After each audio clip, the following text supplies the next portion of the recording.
Hey shooters, it's the Gunbaker again. I'm gonna do one last follow up on my Palmetto State Dagger, um, and I've also brought my EDC Glock 48 out here because I think these are the apples to apples comparison modern times, and I want to talk real briefly about the two firearms.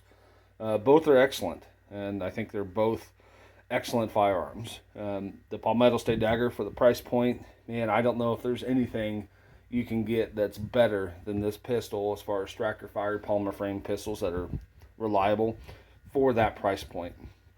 With that being said, um, the Glock 48, in my opinion, is the premium EDC firearm right now. There's other great ones out there. The Springfield Hellcat, even that SIG P365. There's a lot of excellent striker fired polymer frame pistols that are great for everyday carry. The reason I always will opt for this over this is pretty simple, and it's just size. The Glock 48 versus the Dagger, um, it's significantly thinner. And I did get a light for this, and I know that I'm kind of against lasers, and here I am getting the TLR 8, which has a laser. I just happened to get an excellent deal on this. I also got the Valkyrie from Olight. I compared the two against one another, and I prefer this for this pistol. But here's the thing. The Glock 48, slimmer. I got the True Glow sights on it. Obviously, the laser stippling, and I mentioned this before, but that was done at Charger Arms in Linden, Kansas. Adam Balzer did the stippling for me. Got it on both sides. But this has the TLR 6 and the Shield Arms 15 round magazines. Now, if you got 15 rounds in the Glock 48, and you have the option, if you're a southpaw, to switch the magazine release, and just the reputation that Glock has built, and I always am gonna rely on this. But the price point on this is almost twice as much by the time I get this whole package together as I spent on this Dagger, which is really, its value is its most important feature, I think, to me. Now, I don't carry a 19 in the waist belt, so I got a hold of Paul at Flex Hard. He built me a Kydex holster for it that integrated the TLR 8. Let me do this one-handed here.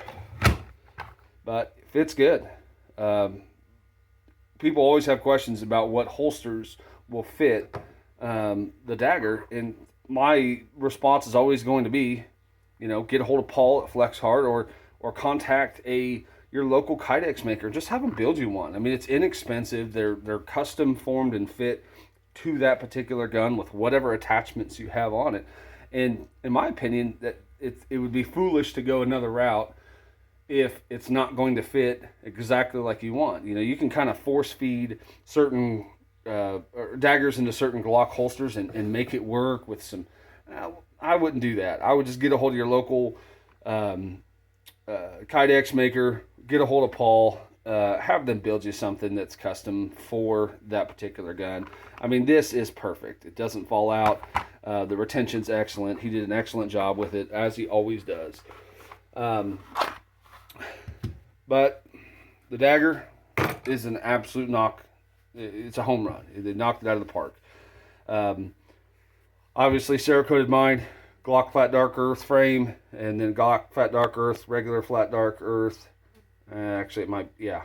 And Cobalt Kinetic Green, and then, of course, black.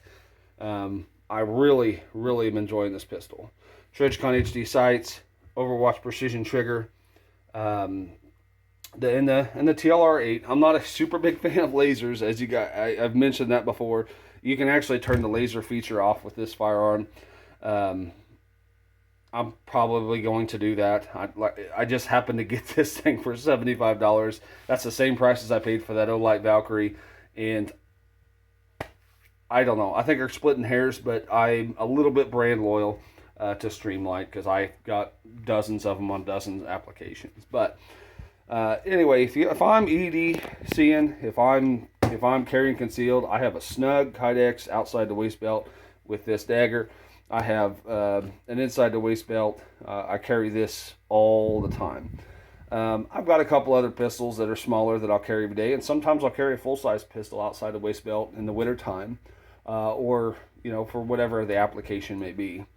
But I'll tell you what, if you were even on the fence, considering it, thinking about it, absolutely buy the Dagger.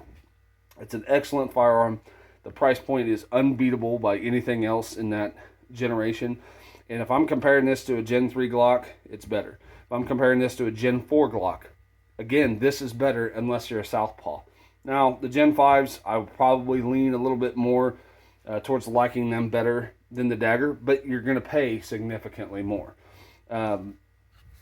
It's an excellent firearm, shoots straight. It took me a minute to get the sights dialed in on it, but I don't know, having 15 rounds in a small package is exceptionally handy. So anyway, guys, I just wanted to do one last follow-up. Probably the last video I'll make on the Dagger, unless you guys want me to shoot it more, but it's a great pistol. Don't hesitate to buy it. Palmetto State did an excellent job with it. Be good.